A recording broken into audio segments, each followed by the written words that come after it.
Jesus, 4 BC to AD 30. The sources. Did Christ exist? Is the life story of the founder of Christianity the product of human sorrow, imagination, and hope? A myth comparable to the legends of Krishna, Osiris, Attis, Adonis, Dionysus, and Mithras? Early in the 18th century, the Circle of Bolingbroke, shocking even Voltaire, privately discussed the possibility that Jesus had never lived. Volney propounded the same doubt in his Ruins of Empire in 1791. Napoleon, meeting the German scholar Wieland in 1808, asked him no petty question of politics or war, but did he believe in the historicity of Christ? One of the most far-reaching activities of the modern mind has been the, quote, higher criticism of the Bible, the mounting attack upon its authenticity and veracity, countered by the heroic attempt to save the historical foundations of Christian faith. The results may in time prove as revolutionary as Christianity itself. The first engagement in this 200-year war was fought in silence by Hermann Reymars, professor of Oriental languages at Hamburg. On his death in 1768, he left, cautiously unpublished, a 1,400-page manuscript on the life of Christ. 6 years later, Gotthold Lessing, over the protests of his friends, published portions of it as the Wolfenbüttel fragments. Reymars argued that Jesus can only be regarded and understood not as the founder of Christianity, but as the final and dominant figure in the mystical eschatology of the Jews, i.e., Christ thought not of establishing a new religion, but of preparing men for the imminent destruction of the world in God's last judgment of all souls. In 1796, Herder pointed out the apparently irreconcilable difference between the Christ of Mark, Matthew, and Luke and the Christ of the Gospel of St. John. In 1828, Heinrich Paulus, summarizing the life of Christ in 1,192 pages, proposed a rationalistic interpretation of the miracles, i.e., accepted their occurrence, but ascribed them to natural causes and powers. In an epoch-making Life of Jesus, 1835 to 36, David Strauss rejected this compromise. The supernatural elements in the Gospels, he thought, should be classified as myths, and the actual career of Christ must be reconstructed without using these elements in any form. Strauss's massive volumes made biblical criticism the storm center of German thought for a generation.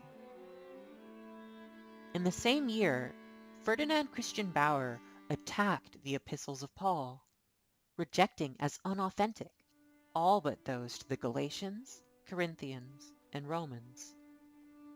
In 1840, Bruno Bauer began a series of passionately controversial works aiming to show that Jesus was a myth, the personified form of a cult that evolved in the 2nd century from a fusion of Jewish, Greek, and Roman theology.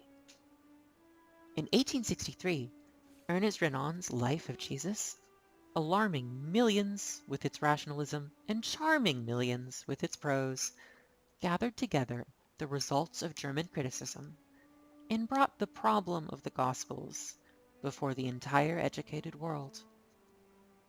The French school reached its climax at the end of the century in the Abbé Loisy, who subjected the New Testament to such rigorous textual analysis that the Catholic Church felt compelled to excommunicate him and other modernists.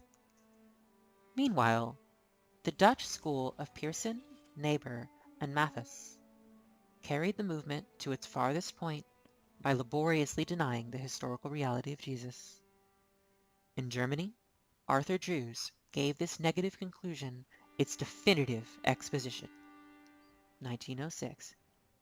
And in England, W.B. Smith and J.M. Robertson argued to a like denial.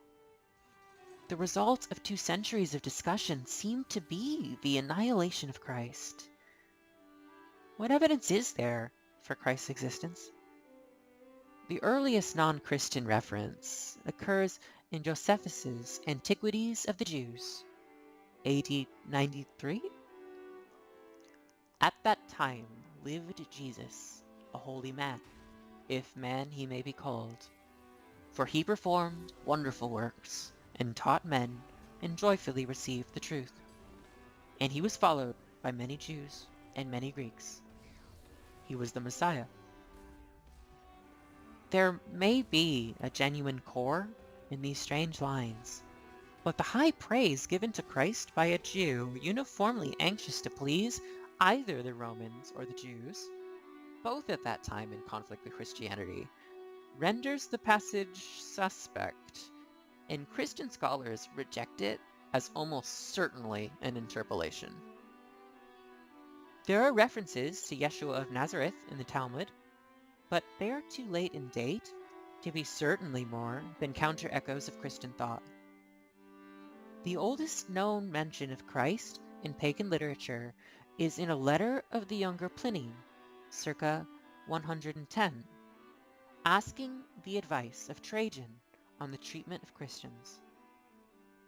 5 years later, Tacitus described Nero's persecution of the Christiani in Rome and pictured them as already, AD 64, numbering adherents throughout the empire. The paragraph is so Tacitian in style, force, and prejudice that of all biblical critics, only Drews questions its authenticity.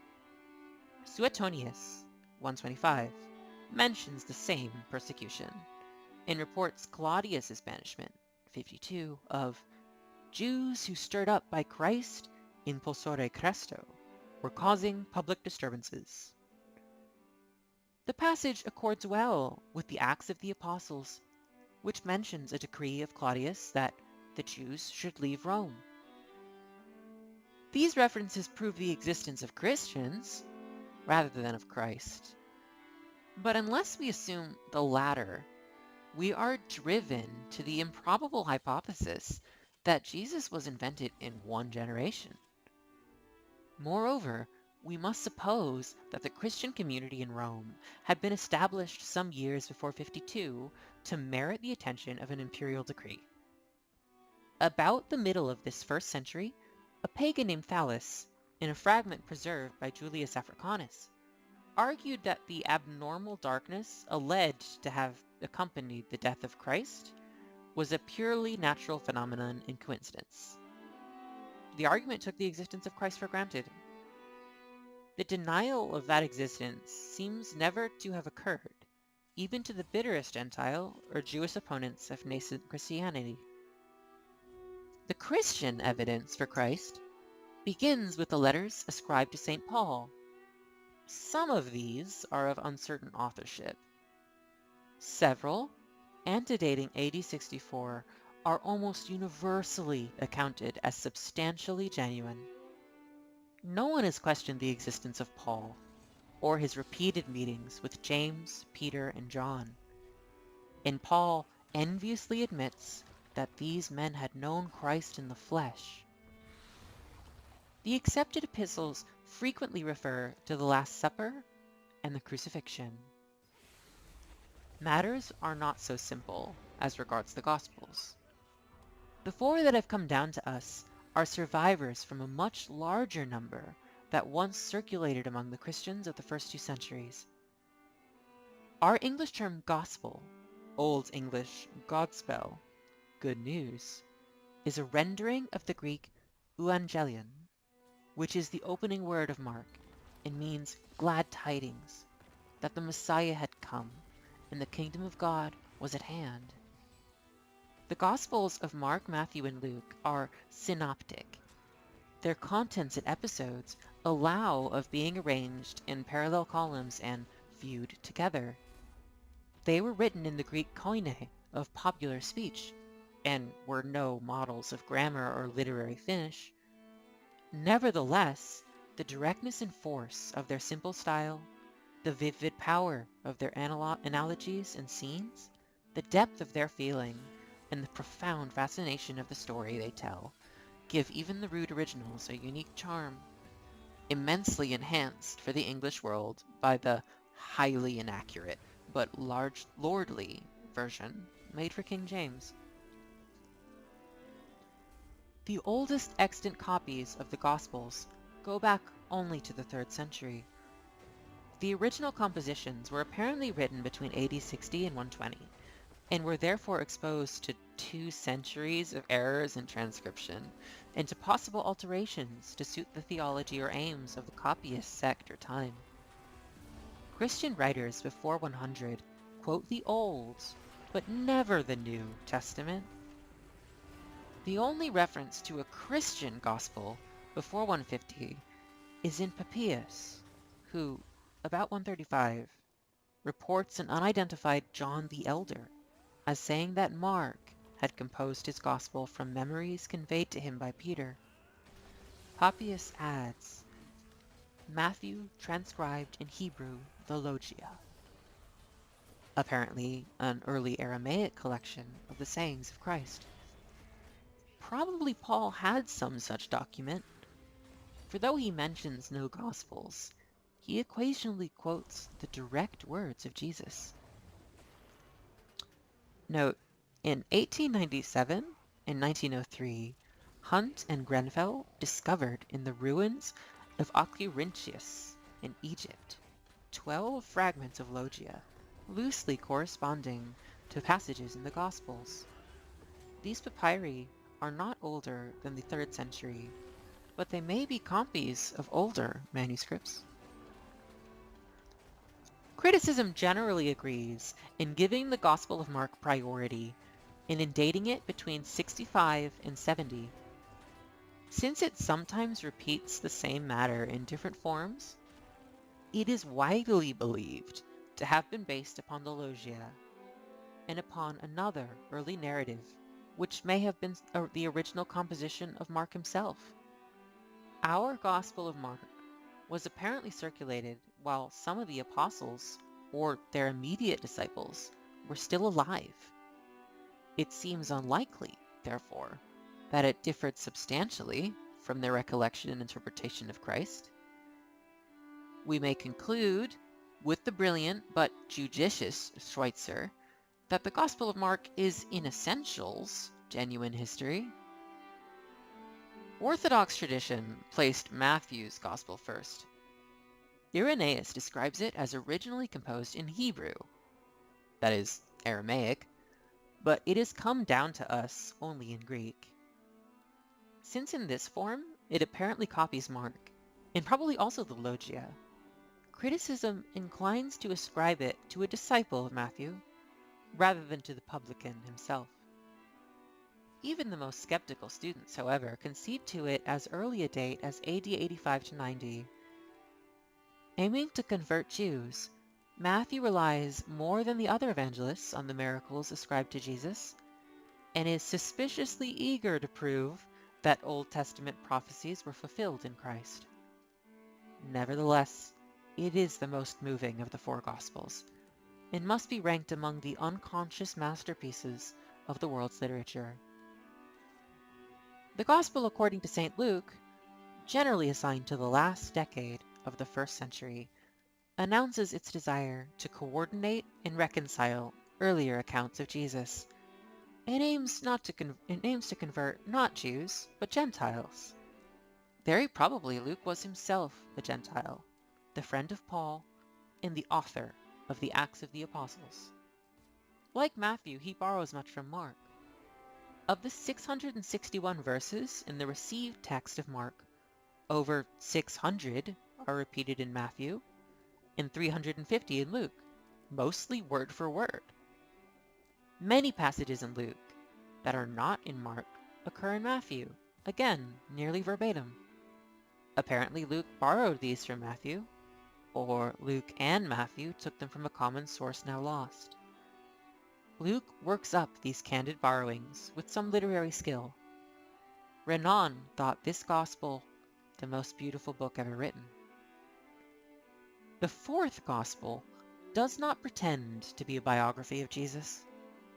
It is a presentation of Christ from a theological point of view, as the divine Logos or Word, creator of the world and redeemer of mankind.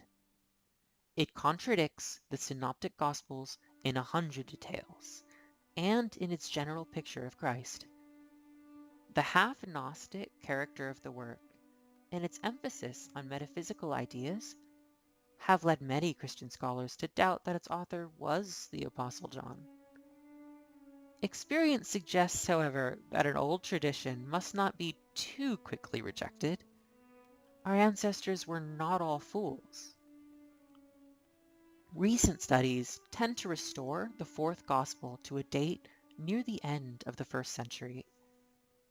Probably tradition was correct in assigning to the same author the epistles of John. They speak the same ideas in the same style. In summary, it is clear that there are many contradictions between one gospel and another, many dubious statements of history, many suspicious resemblances to the legends told of pagan gods, many incidents apparently designed to prove the fulfillment of Old Testament prophecies, many passages possibly aiming to establish a historical basis for some later doctrine or ritual of the Church. The evangelists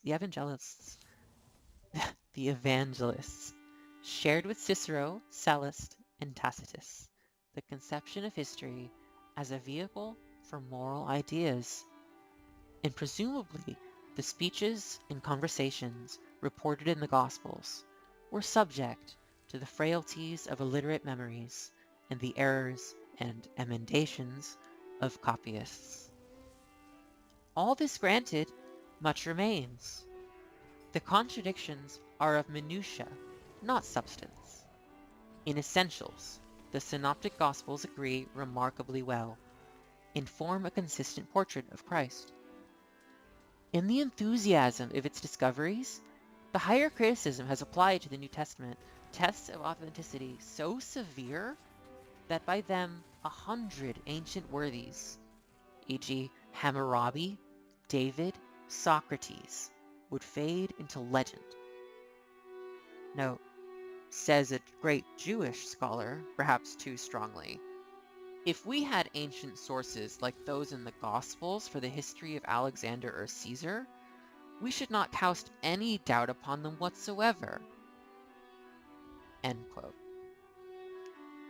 Despite the prejudices and theological preconceptions of the evangelists, they record many incidents that mere inventors would have concealed. The competition of the apostles for high places in the kingdom, their flight after Jesus' arrest, Peter's denial, the failure of Christ to work miracles in Galilee, the references of some auditors to his possible insanity, his early uncertainty as to his mission, his confessions of ignorance as to the future, his moments of bitterness, his despairing cry on the cross. No one reading these scenes can doubt the reality of the figure behind them. That a few simple men should in one generation have invented so powerful and appealing a personality, so lofty an ethic, and so inspiring a vision of human brotherhood, would be a miracle far more incredible than any recorded in the Gospels. After 200 years of higher criticism, the outlines of the life, character, and teachings of Christ remain reasonably clear and constitute the most fascinating feature in the history of Western man.